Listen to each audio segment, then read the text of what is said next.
From the foregoing it remains to show that it is not necessary that things were created from eternity. For if the universe of creatures, or any single creature, needs to exist, it must have this necessity from itself, or from another. Indeed, he cannot have it from himself, for it was shown above that every being must come from a first being. But that which does not have its own being, it is impossible that it has the necessity of being from itself, because that which is necessary to be, it is impossible not to be. And thus what has of itself that it must be, non-being has of itself that it cannot be, and consequently that there is no non-being, and so that it is a being. But if this necessity of the creature is from another, it must be from some cause which is external. For whatever is taken to be the interior of the creature has its being from another. But the external cause is either efficient or final. But it follows from the efficient that the effect must necessarily be by the fact that the agent must act. For by the action of the agent the effect depends on the efficient cause. If therefore it is not necessary for the agent to act in order to produce an effect, neither is the effect absolutely necessary. But God does not act out of any necessity for the production of creatures, as was shown above. Therefore it is not absolutely necessary that a creature should be dependent on an efficient cause. Similarly, it does not necessarily depend on the final cause.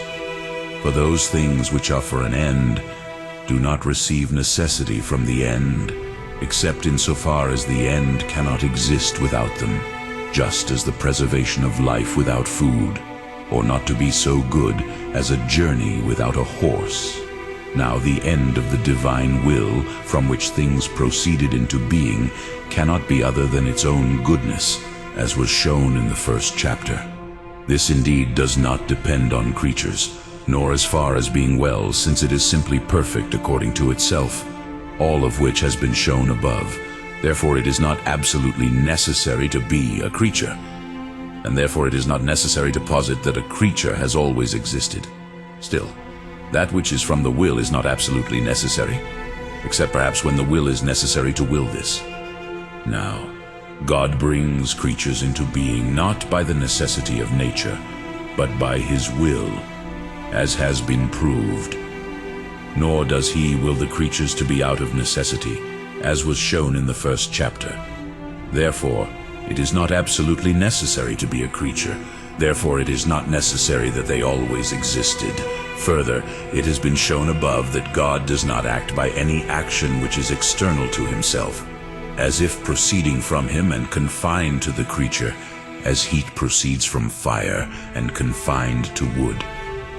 But his will is his act, and this is the way things are, according to what God wills them to be.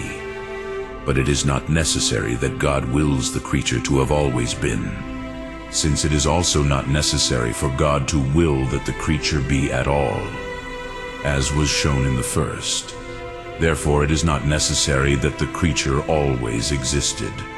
Again, nothing proceeds from the agent through the will of necessity except through the account of some debt.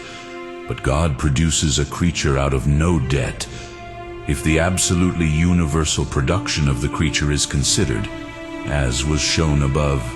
Therefore, God does not produce a creature out of necessity, nor is it therefore necessary, if God is eternal, that he should have produced a creature from eternity. In addition, it has been shown above that absolute necessity in created things is not in order to the first principle, which is in itself necessary to be, namely God, but in order to other causes which are not in themselves necessary to be. Now, the necessity of order for that which is not in itself necessary does not compel something to have always been, for it follows that if something runs, it must be moved.